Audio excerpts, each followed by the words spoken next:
నమస్తే, welcome to our channel. నేను మీ ప్రియాంకరం. జగన్మోహన్ రెడ్డి గారు రాజమండ్రి రూరల్ కార్యకర్తలతో మాట్లాడుతూ ఒక మాట అన్నారు. మీరు యుద్ధానికి సిద్ధం కండి. ఈ యుద్ధం ఎప్పటి వరకు అంటే లోకల్ బాడీ ఎలక్షన్స్ వరకే కాదు, తర్వాత సాధారణ ఎలక్షన్స్ వస్తే కూడా వాటికి కూడా మీరు యుద్ధానికి సిద్ధంగా ఉండండి అన్నారు. ఈ మాటలు చెప్తూ ఇంకో మాట అన్నారు. చంద్రబాబు నాయుడు గారు పోలీసులను పెట్టి దౌర్జన్యం చేస్తారు, బెదిరిస్తారు, అక్రమ కేసులు పెడతారు. ఏం చేసినా సరే మీరు యుద్ధానికి సిద్ధంగా ఉండండి, నేనున్నా, ఏం జరిగినా నేను చూసుకుంటాను, మీరు ఎట్టి పరిస్థితుల్లో ఈ ఎలక్షన్స్లో గెలవాలి అని చెప్పేసి అన్నారు. బట్ జగన్మోహన్ రెడ్డి గారి మాటలు వెనుకున్న ఆంతర్యం ఏంటి?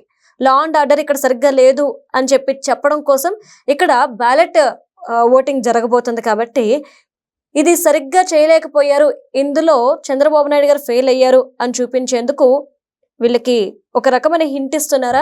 మీరు రెచ్చిపోండి, యథావిధిగా అవి చేయండి ఇవి చేయండి అని చెప్పేసి. అసలు ఆయన వెనుకున్న ఆంతర్యం ఏంటో తెలుసుకుందాం. మనతో పాటు సీనియర్ జర్నలిస్ట్ శేషరావు గారు ఉన్నారు, ఆయన అడుగుతాం. నమస్కారం సార్. నమస్తే. అంటే రాజమండ్రి రూరల్ కార్యకర్తలతో జగన్మోహన్ రెడ్డి గారు మాట్లాడిందంతా చూస్తే ఓవరాల్ గా మీకు ఏమనిపించింది? అంటే కార్యకర్తలకి ఎలాంటి మెసేజ్ ఇస్తున్నారు? ఇప్పుడు ఇంట్రొడక్షన్ లో చెప్పారు కదా, సిద్ధానికి సిద్ధంగా అండి, ఏం చేసినా కానీ డి అంటే డి అందాం అనేది అంతవరకు బాగానే ఉంది. అవును. చంద్రబాబు నాయుడు గారు తమ అభ్యర్థులు గెలవడానికి పోలీసులను కూడా ఉపయోగించుకుంటారు. సో చంద్రబాబు నాయుడు గెలవడానికి ప్రయత్నం చేస్తాడు అని అంటారు. అవును, అధికారంలో ఉన్నప్పుడు గెలవడానికి ప్రయత్నం చేస్తారు. ఈ మాట ఎందుకు అనాలి అంటే, ముందుగానే ఓటమి చెందిన తర్వాత మాట్లాడేటువంటి మాటలు ఏదైతే ఉంటాయో అవి వినిపిస్తున్నారు. ప్రభుత్వం ఉంది, అక్రమాలకు పాల్పడిద్ది, పోలీసులను ఉపయోగిస్తారు, చంద్రబాబు నాయుడు గారు ఆయన అన్ని రకాలుగా ప్రయత్నం చేస్తారు. ఇవన్నీ ఎందుకు అంటే, అన్ని రకాలుగా అక్రమాలు చేసి గెలవడానికి చూస్తారు అంటే ముందుగానే ఓటమికి కారణాలను ఎత్తుక్కుంటున్నట్టు కనిపిస్తుంది ఆయన మాటల్లో. లేదంటే ఆ మాటలు రావు. ఫస్ట్ హాఫ్ వరకే ఉంటే ఈ అనుమానాలు రావు. ఇది యుద్ధానికి సిద్ధం కానీ, మనం ఎంతకైనా కానీ పోరాడదాం, ఇవన్నీ.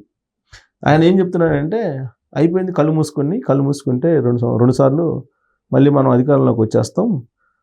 ఒకవేళ ఇంకొక మాట అన్నారు, ఒకవేళ ఈ స్థానిక సంస్థల్లో ఒకవేళ అటు ఇటు అయినా నేను పాదయాత్ర చేస్తున్నాను నెక్స్ట్ ఇయర్ నుంచి, ఆ తర్వాత ఎలక్షన్స్ వస్తాయి అని అంటున్నాడు. ఆయన ఉద్దేశంలో ఆయన పాదయాత్ర వచ్చే సంవత్సరం చేస్తున్నారు, ఆ తర్వాత సంవత్సరం ఎలక్షన్స్ వస్తాయంట. అంటే 2027 కదా నెక్స్ట్ ఇయర్, ఆ తర్వాత సంవత్సరం 2028 కదా, ఆ తర్వాత కదా ఎలక్షన్స్ వచ్చేది.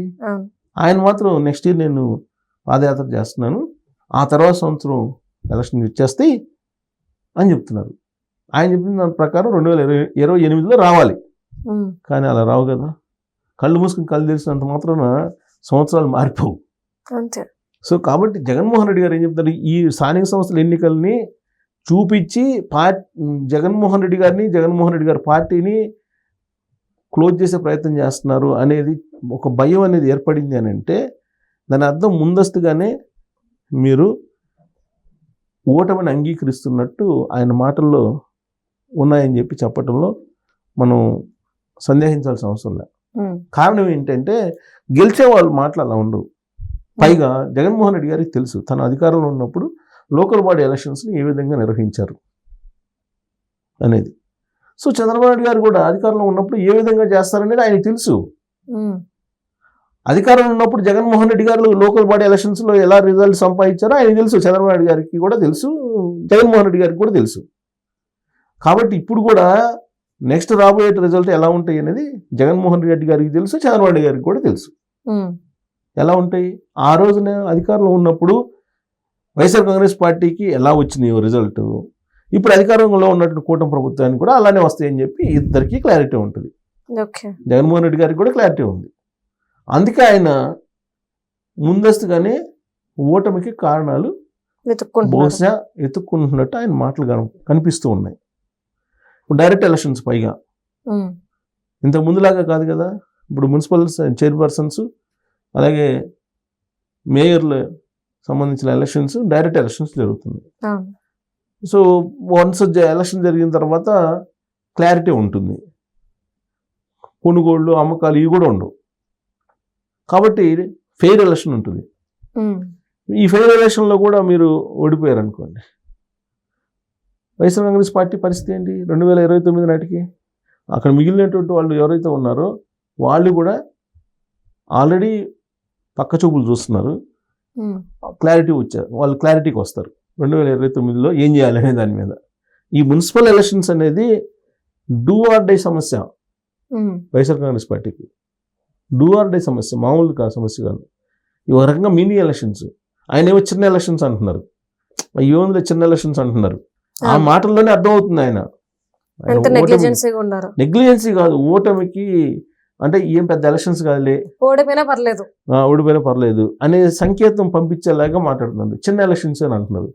చిన్న ఎలక్షన్స్ కాదు, అసలైనటువంటి రాజకీయ బలం క్షేత్రస్థాయిలో ఏ పార్టీకి ఎంత అనేది నిర్ధారించేటువంటి ఎలక్షన్ ఇది రాబోయేది. చిన్న ఎలక్షన్ కాదు, అందులో డైరెక్ట్ ఎలక్షన్, ఇండైరెక్ట్ ఎలక్షన్ అని అయితే సరే. డైరెక్ట్ ఎలక్షన్ పెట్టారు కదా చంద్రబాబు నాయుడు గారు. మరి డైరెక్ట్ ఎలక్షన్ పెట్టినప్పుడు ఎవరు బలం ఎంత అయిందనేది క్లియర్ కట్గా తెలిసిపోతుంది. ఒకవేళ ఇప్పుడు రిజల్ట్ కనుక పులివెందుల ఎంపీ జెడ్పీటీసీ అలాగే ఒంటిమిట్ట జెడ్పీటీసీ రిజల్ట్ వచ్చాయి అనుకోండి, ఏంటి వైఎస్ఆర్ కాంగ్రెస్ పార్టీ పరిస్థితి? సింపుల్ లాజిక్ కదా.